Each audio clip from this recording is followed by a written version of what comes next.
Hello everyone, and welcome to this new Gen webinar entitled Spatial Transcriptomics Helps Sniff Out a More Comprehensive Olfactory Map. This webinar was made possible through sponsorship from VizGen.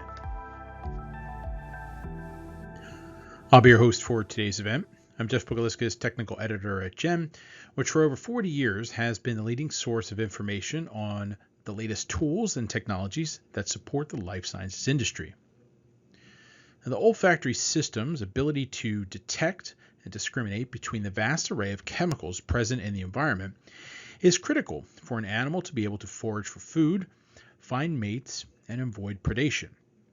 In mice, these chemicals are detected by odorant receptor proteins that are expressed by olfactory sensory neurons. Now, interestingly, each olfactory sensor neuron expresses only one odorant receptor, and all olfactory sensor neurons that express the same odorant receptor project their axons to a fixed position within the olfactory bulb to form a glomerulus. This organization results in a given odorant triggering a unique but spatially invariant pattern of glomerular activation, and it's believed that this organization may be critical for assisting the brain in decoding odor identity. However, a major impediment to understanding the computation that transforms patterns of glomerular activity to the decoding of odor identity is that the position of only a handful of glomeruli are known.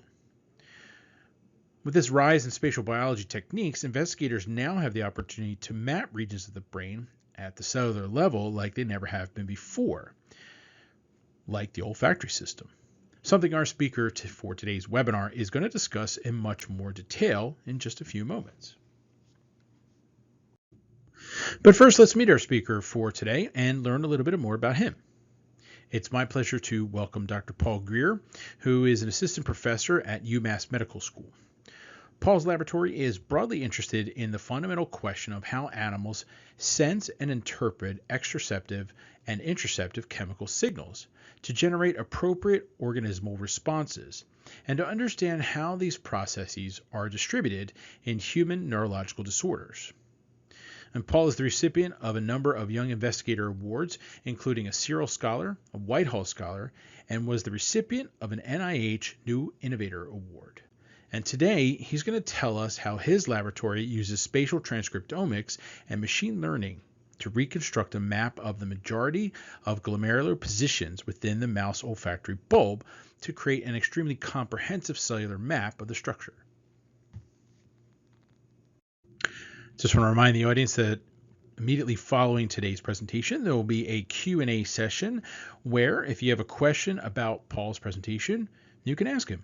So, if you have a question, it pops in your head at some point during the presentation, don't hesitate to type it on into the Ask a Question box and hit submit. You can do this at any time. You don't have to wait until the end. So if thought pops in there, just type it on in. All right. With all that said, I'm going to turn the presentation over to Paul. Before I begin, I'd just like to take a moment to thank the organizers for inviting me and giving me this opportunity to share with you some of the work that we've been doing that's taking advantage of these revolutions in spatial transcriptomic technology through which we're all living, and which has enabled us, in combination with single-cell RNA sequencing and machine learning approaches, to address fundamental and unresolved questions in olfactory biology. So to ensure survival, organisms must be able to find food and mates and avoid predators and infection. And to accomplish these tasks, organisms have evolved a large number of sensory systems that enable them to detect salient features in their environment and to respond appropriately. And today I'd like to tell you about our work on the olfactory system. And we've chosen to work within the olfactory system primarily because the olfactory system is the principal sensory modality through which the majority of animals extract most of their information about their surroundings. In addition, olfactory system is really important because all objects emit characteristic chemical signatures. And if an animal is able to correctly interpret this information, it can find food, it can find mates, and it can avoid animals that want to eat it. However, it turns out that interpreting this chemical information is not trivial. When you think about other types of sensory stimuli, for instance, visual stimuli or audio stimuli. These stimuli are presented as waves, where there are really only two dimensions upon which the stimuli can differ. The wave has an amplitude and a frequency. And if you change either the amplitude or frequency, there's an obvious linear relationship between how you've changed it and what the stimulus is. For instance, if you change the wavelength of light, it results in a different color. If you change the amplitude of a sound wave, that sound is either softer or louder. And as a result, the visual system and the audio system auditory system within mammals has evolved the capacity to detect very small changes in these waves with exquisite precision and tell exactly what stimulus is present in its environment. By contrast, the olfactory system faces a more challenging problem. So if you think about it, chemicals can essentially have an infinite number of possibilities. There are a wide variety of atoms to choose from: hydrogen and oxygen, nitrogen, carbon, et cetera, and these can be arrayed in essentially infinite number of possibilities. In addition, small changes in the structure of a chemical can have a completely different significance for the animal that's smelling it. So if you change a carbon to a nitrogen, or you increase the length of a carbon chain, or you even change the chirality of a molecule, what it means to the animal is entirely different. And so being able to precisely interpret what chemicals are present is a daunting challenge. In fact, the olfactory system has become so good at it that people now think that animals such as the mice that we study are able to detect and discriminate between at least millions and probably billions, and some people think as many as trillions of different chemicals with entirely accurate precision. So how is it that the animal is able to do this? Well, the short answer is that we don't really know. That's not very satisfactory. And so a longer answer is that we know some about how the brain computes odorant identity. And I'd like to briefly walk through what we know because it's important for setting the stage for what I'm going to tell you about at the end of the talk. So as an animal such as a mouse navigates through the world, it's breathing in, and as it breathes in, air enters its nose, and it contains within it the chemicals that are present in its proximal surroundings. These chemicals are detected by odorant receptor proteins, which are expressed at the sensory endings of olfactory sensory neurons, which are the principal primary olfactory sensory neurons within the olfactory system. Each olfactory sensory neuron expresses one and only one of the approximately 1,000 odorant receptors encoded by the murine genome. And all olfactory sensory neurons that express the same odorant receptor send their axons, which are the specialized structures through which neurons send signals to other cells, to a stereotyped and insular anatomic structure within a region of the brain called the olfactory bulb to generate a spherical structure known as a glomerulus. So each olfactory sensory neuron that expresses the same odorant receptor sends its axon to the same glomerulus. When an odorant receptor is bound by its ligand, it triggers a biochemical signal transduction cascade within the sensory neuron, the details of which are not important for the purposes of this talk, but which ultimately leads to the release of neurotransmitter within the glomerulus. As each olfactory receptor, and thus each olfactory sensory neuron, possesses a unique chemoreceptive, although partially overlapping field, a given chemical compound will therefore induce a unique but invariant pattern of glomerular activation within the olfactory bulb that in theory the mouse can read out to tell it what chemical it's sensed. It's important to note that the immense diversity of receptor subtypes and thus olfactory sensory neuron subtypes with over 1,000 odorant receptors in the mouse gives it an immense combinatorial power where you can in theory detect many more than the number of odorants that it's thought that a mouse is able to sense. This information is then relayed through the actions of projection neurons, mitral and tufted cells, which are the second order cells of the olfactory system, to the higher brain regions responsible for generating odor percepts and triggering in odor-driven behaviors. It's important to point out that each mitral and tufted cell also innervates only a single glomerulus. And this organization ensures that odor information remains segregated into channels as it flows from the periphery into the higher brain regions responsible for generating internal representations of the animal's external surroundings. Now, at this point, it's important to point out that we think that the organization of glomeruli within the olfactory bulb is important in assisting the animal in decoding odorant identity. And there's several reasons why we think this is true, and I'd like to just briefly walk you through those. So the first is that the position of glomeruli within the mouse is highly stereotyped. That is to say, if you look at the sensory neurons that express, say, odorant receptor 15 and ask where they go to a particular location and form a glomerulus that has a specific Cartesian coordinates within the olfactory bulb. If you now look at another mouse, a second mouse, it's in the same place, and a third mouse the same. Every single mouse of the same species has this glomerulus located in the same location.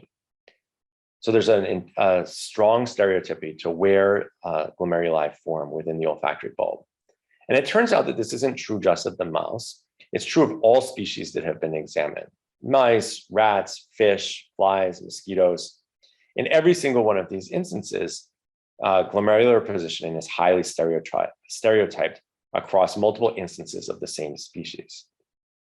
This is particularly compelling when you consider that the fly and mosquito olfactory systems have evolved completely independently from those of the vertebrate, and this convergent evolution upon this organizational principle, where glomerular position is stereotyped, suggests that it's likely important for computing odorant identity.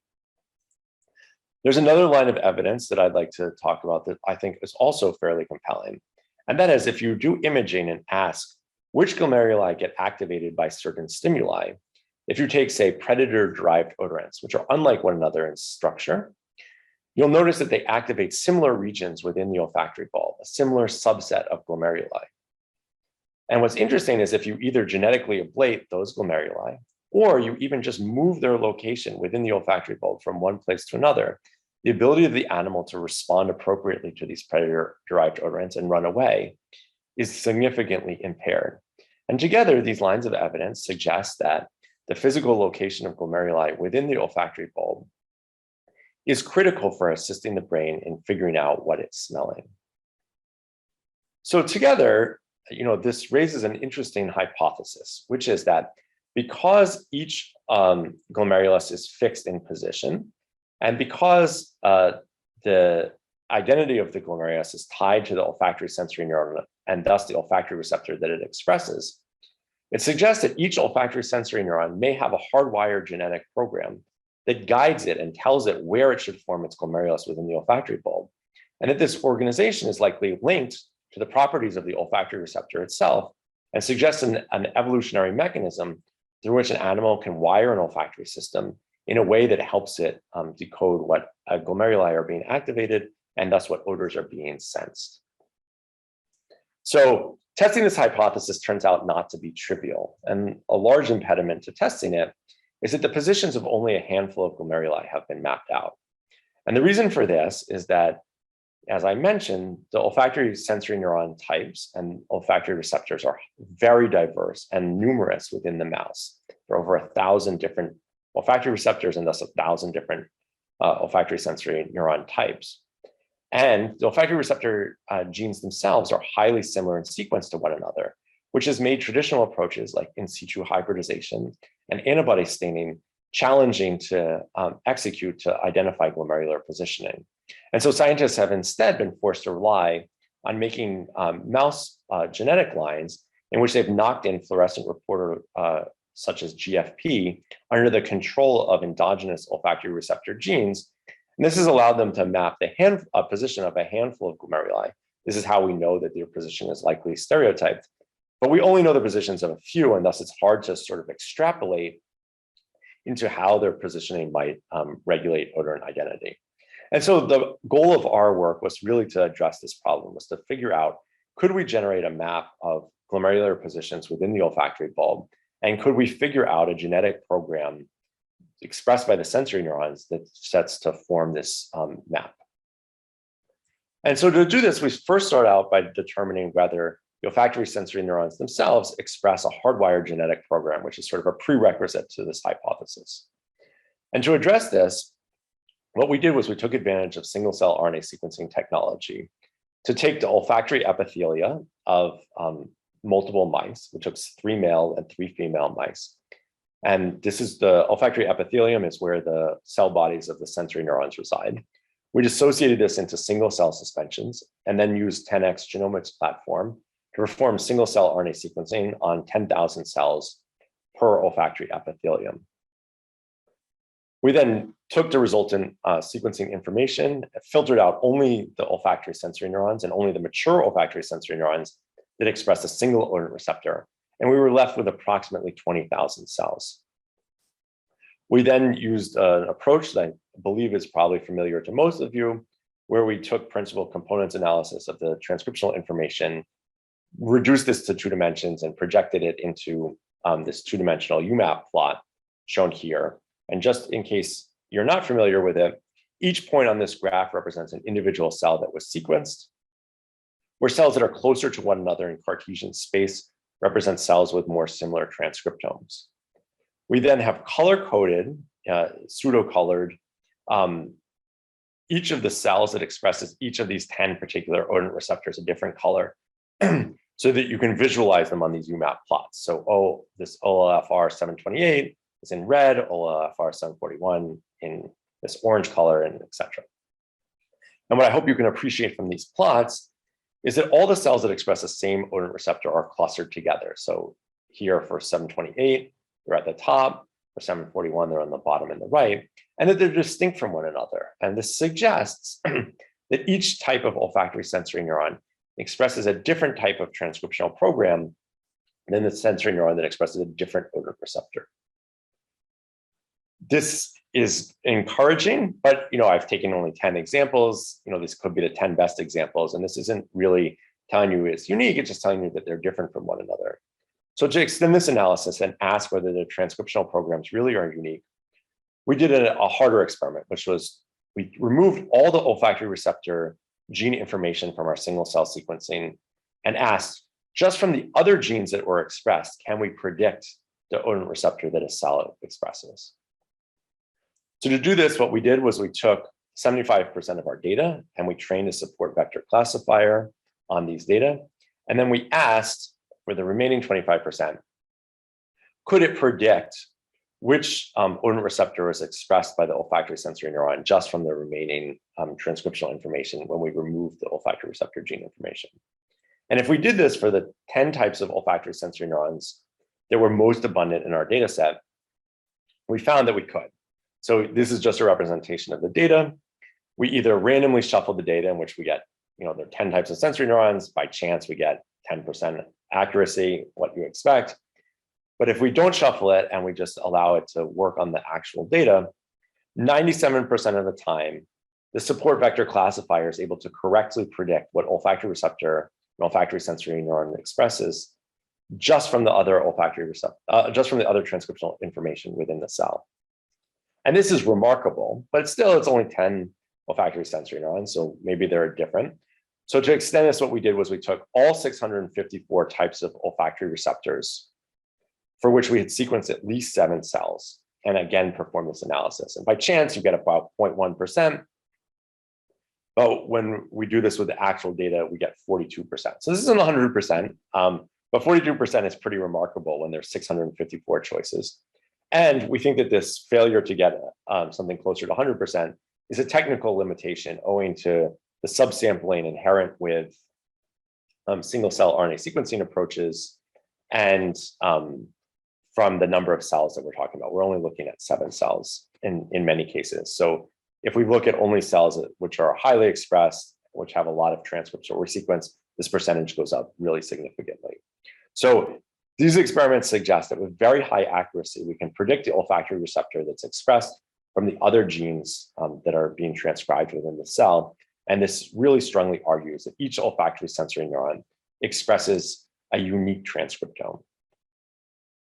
So next we ask, what are the genes within this transcriptome that are important for for giving it its unique identity?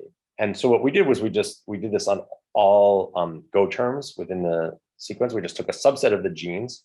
So we took axon guidance genes and cell adhesion genes and endocytosis genes, all of them, and asked if we just consider those genes, can we predict which olfactory receptor is expressed? And what you can see here is that the genes involved in axon guidance, which we've highlighted in blue, are the best predictors of odorant receptor choice. And in fact, if you use just axon guidance genes, you can still with very high accuracy predict the olfactory receptor that's expressed.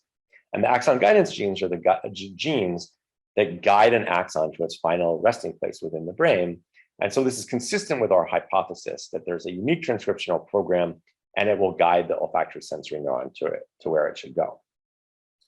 So this was very exciting to us, but we've now run into another roadblock, which is to test this hypothesis, we need to know where the glomeruli are. And as I told you, only the positions of a handful of glomeruli had been mapped out experimentally. And so to try to get out this, to overcome this hurdle, we turned to spatial transcriptomics. And here what we did was we took advantage of a technology developed by Evan McCosco at the Broad Institute called SlideSeq. And what this does is it's sort of analogous to single cell RNA sequencing, but instead of performing the single cell sequencing reactions within a lipid droplet where everything is barcoded, you instead perform it on slides that contain tissue section where you have barcoded information so that you can unambiguously tell where within the tissue a given transcript that you detect is coming from. And so what we did was we cut 20 sections equally distributed along the anterior and posterior axis of the olfactory bulb, did this in multiple independent mice, and performed SlideSeq version 2 and deep sequencing. And this was all done in collaboration with Evan McCosco and Fei Chen at the Broad Institute. From this, we were able to very accurately reconstruct the different layers, cellular layers within the olfactory bulb, but I'm not going to go into detail because it's not that important. And what is important is that we were able to detect the olfactory receptor genes, which are transported along the axon of the olfactory sensory neuron and end up in the final resting place of the axon within the glomerulus. So you can see here within the glomerular layer, these magenta dots, which correspond to the positions of these olfactory receptors and thus their corresponding glomeruli. And here I'm just showing several examples of them. So in total, by this approach, we were able to detect and determine the positions of 65 glomeruli with very high confidence. And I'm just highlighting them here. So we believe that this is an accurate representation of their location within the olfactory bulb for a couple reasons. And I think the most important of which is that for the few glomeruli where we had identified their position this way, where their position had been identified by other methods, such as the fluorescent reporter mice that I mentioned earlier, there was a complete one-to-one map of where we detected them and where they were supposed to be. So this suggests that we have accurate locations of 65 glomeruli that we can then use as a model to see whether the transcriptional information that we obtain from our single cell sequencing data match these glomerular positions. So again, we did a similar strategy to what we did for the single cell RNA sequencing analysis, where we took the 65 glomeruli, we omitted one, trained our model on the transcriptomes this time of the olfactory sensory neurons corresponding to these 64 glomeruli, and then asked, using ridge regression, can we predict the glomerular position of the one that we've held out? And what I'm showing you here is yes, we can. So these are just 6 examples wherein the blue circle represents the observed position through our spatial transcriptomics approach, and the pink circle is the location predicted by our model. And you can see that they're essentially overlapping with one another. And that's not true just of these 6, it's true for all 65.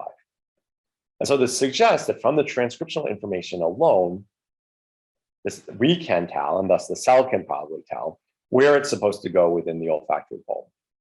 We then extended this analysis beyond these 65 glomeruli to all 654 olfactory sensory neuron types for which we had sequenced at least 7 cells, and generated a map of 654 putative glomeruli. So because this model was generated through inference, we didn't actually determine the positions of these glomeruli empirically. We sought to determine whether our model is accurate. And we've taken a number of approaches, and I'd like to just go through a few of them because it's really important for determining whether this is a good approach or not. So the first thing that we did was we returned to these olfactory receptor GFP lines that I talked about before. So we took 3 independent mouse lines, OLFR73 that had GFP knocked into it, OLFR160 that had tau M cherry knocked into it, and OLFR1507 that had GFP knocked into it, and used light sheet microscopy to determine the position of these glomeruli within the olfactory bulb. And here are just 3 examples of this for multiple independent mice, obviously.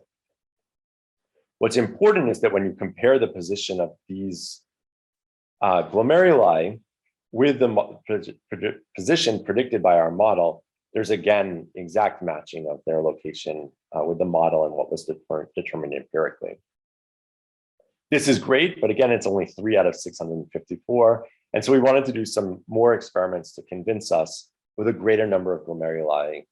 But as I mentioned, it's time consuming and expensive to generate these olfactory receptor GFP knock-in lines. And so we wanted a different way to do it. And so we again turned to spatial transcriptomics. This time we used MERFISH, made by VizGen, and generated a panel of probes encompassing a large number of olfactory receptor genes whose glomerular positions we had identified through our model. We then cut sections of the olfactory bulb, did in situs with this panel of olfactory receptor genes, in addition to marker genes that allowed us to unambiguously identify the cellular layers within the olfactory bulb and where the glomeruli should be. But the important thing to point out here is that we've labeled the olfactory receptor gene transcripts in blue. And what you can see here is that we've here again at 5 examples, OLFR12, 124, 136, 60, and 1226. And you can see that in each instance, we see the formation of a glomerular-like structure in the glomerular layer that corresponds to the odorant receptor of interest. And it's important to note that these are 2 different olfactory bulbs and they're symmetrical to one another. So sometimes we saw the appearance of both symmetrical glomeruli. But we only saw 1 spot of the 1,000 of glomeruli within this experiment. The signal is localized specifically to 1 location. And importantly, the signal that we detected by MERFISH, which we've labeled here in the closed circles, matches very closely with that predicted by our model in the open circles. So you see that in every single instance, here we've taken 2 different independent sections, there's very strong agreement between the predicted model and the empirically determined. And this is for a decent number of glomeruli, and the average error between, or distance between the predicted and the model is about somewhere around 200 microns, which is pretty good considering that the diameter of a glomerulus is 100 microns. So we're within 1 or 2 glomerular distances of accuracy, which I think is quite remarkable. So now that we've constructed this glomerular map, which advances our understanding of glomerular positioning nearly 2 orders of magnitude, it allows us to ask questions and answer questions that have remained enigmatic for the field. And the first, which is sort of how I've set up this talk, and the thing that I will end this talk on, is we're really interested in, is there an organization to these glomeruli that assists the animal in decoding what odorant it's smelling?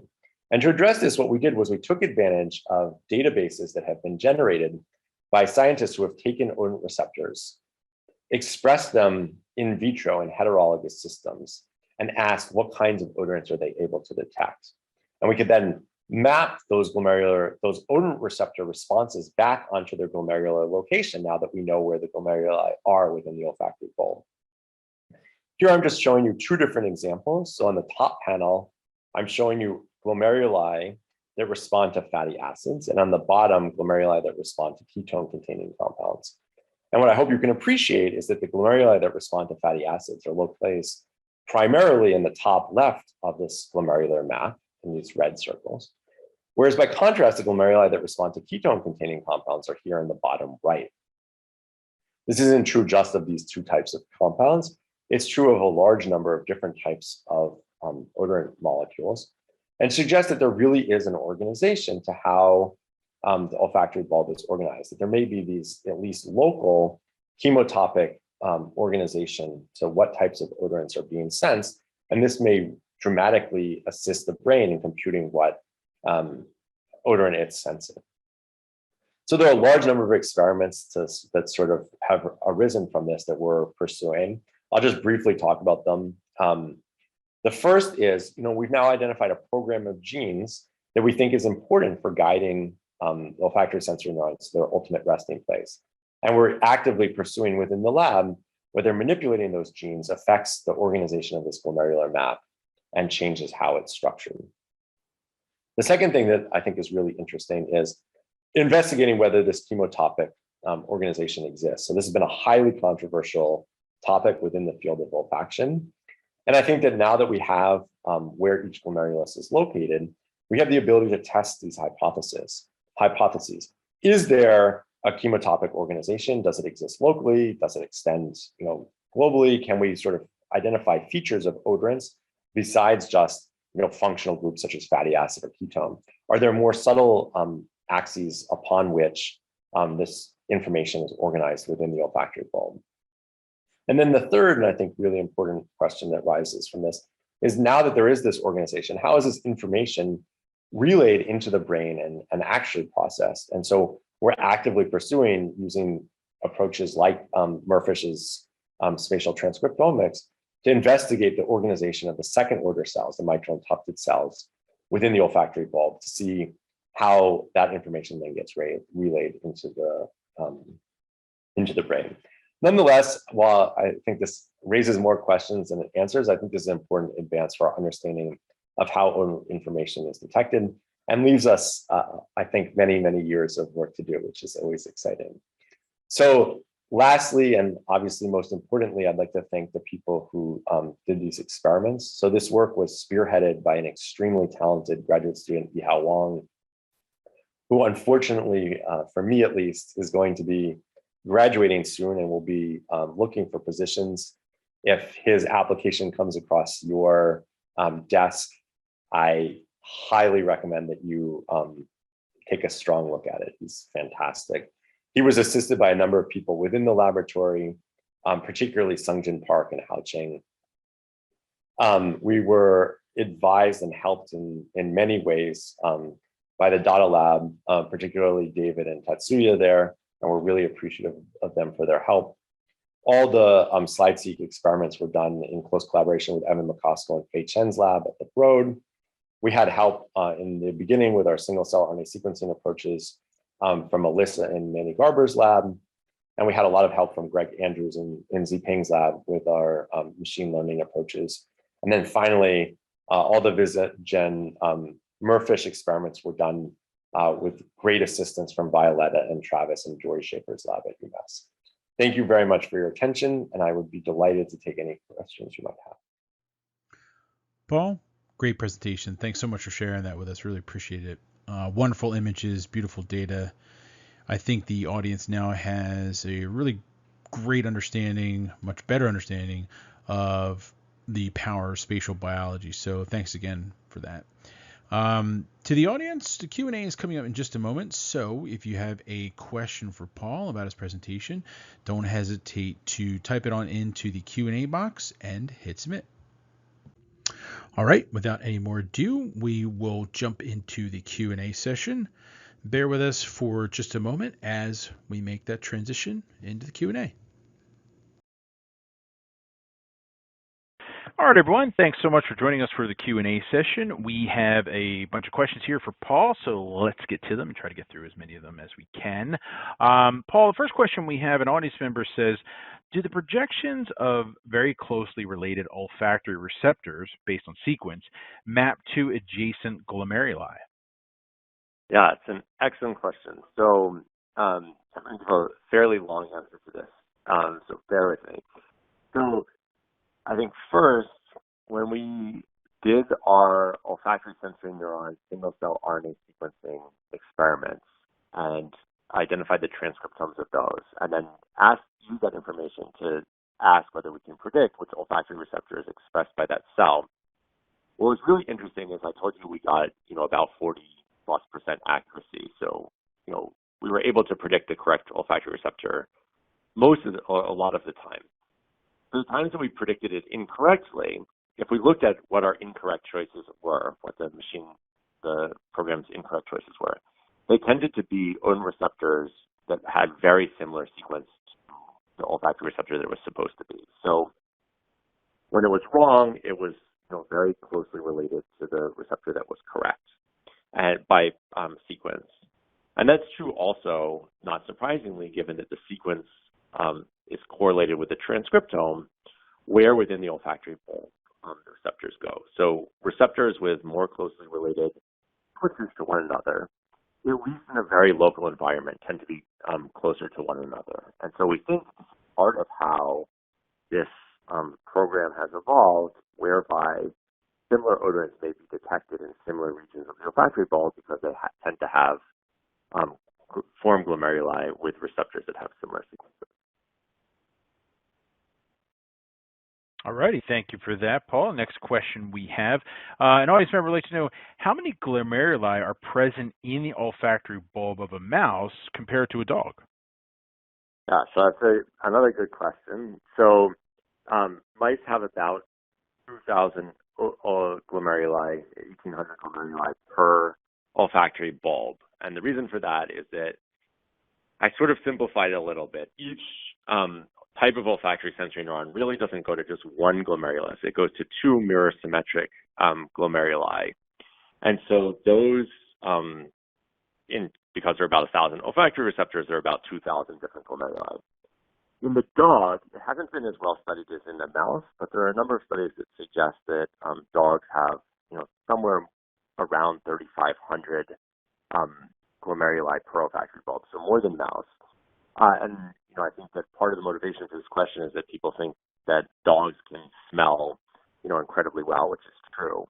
I think that, if you think about a human, which has about 5 million olfactory sensory neurons, a dog has about 300 million of those. And I think in combination, more types of olfactory sensory neurons, more odor receptors, more glomeruli, which makes it very adept at smelling.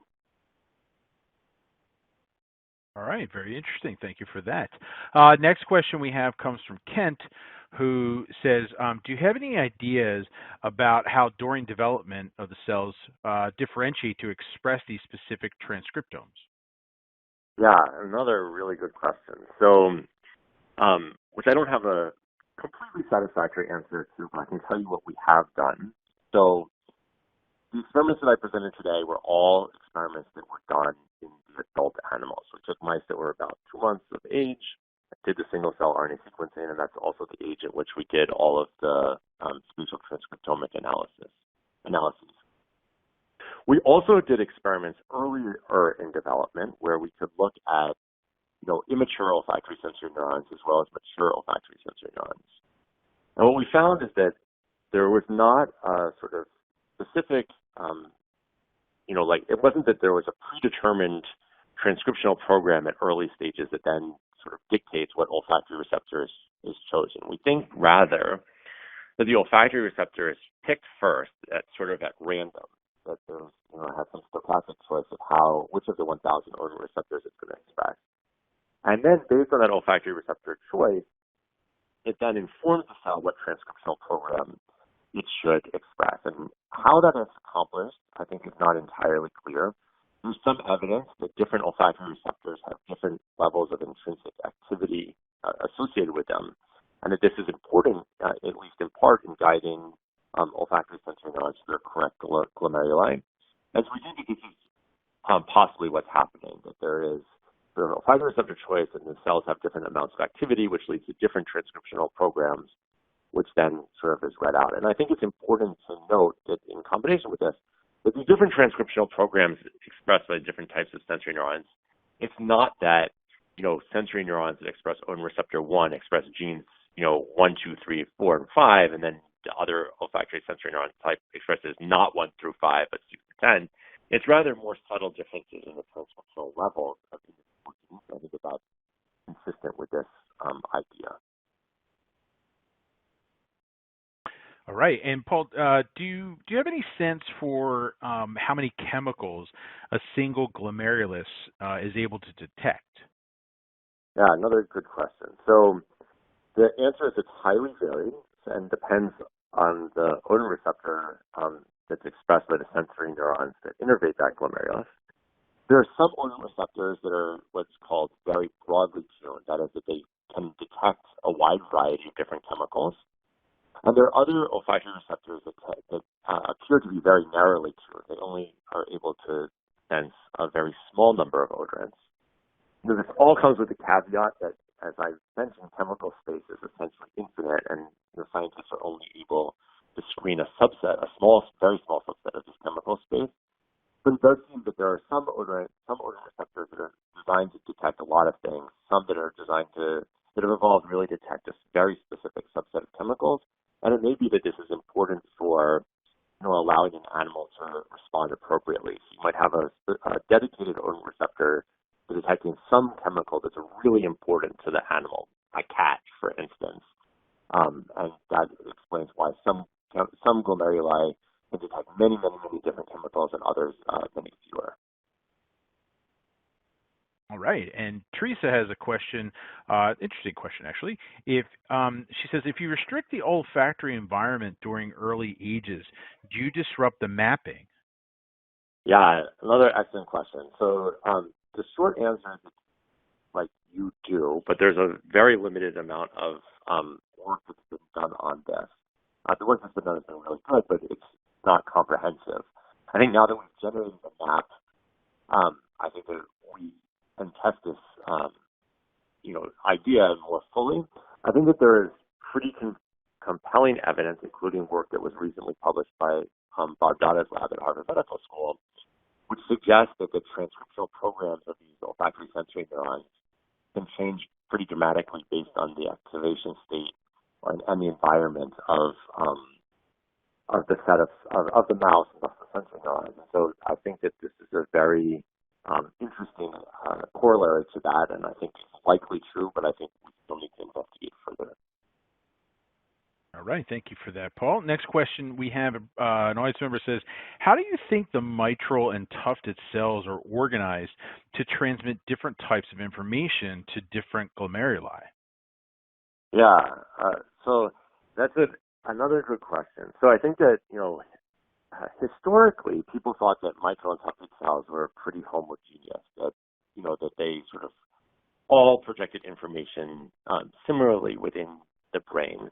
I think that there's more recent experiments, such as that from Bob Dada, Richard Axel, Li Chen Lo, and many others, that suggest that mitral and tufted cells actually have specific patterns by which they send their information, and that different groups of mitral and tufted cells, so those that innervate different types of glomeruli, may send their information differently within the brain.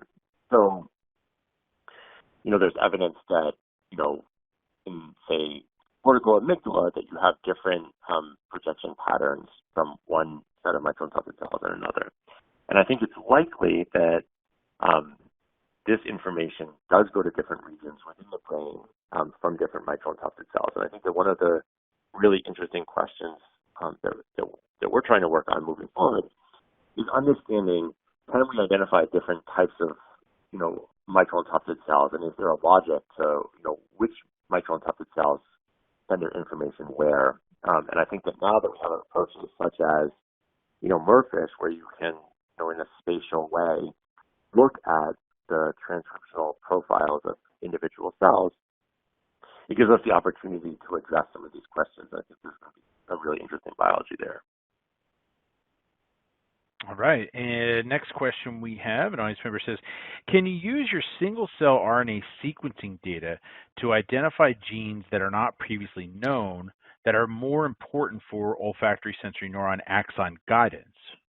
Yeah, so yes, we definitely can. So, there's been work that's been done by a large number of labs that has identified genes that are important for guiding olfactory sensory neurons to their location within the olfactory bulb. And many of these genes are expressed in an anatomic gradient. So, they'll have higher expression dorsally and lower ventrally, or vice versa, or, in the anterior and posterior axis.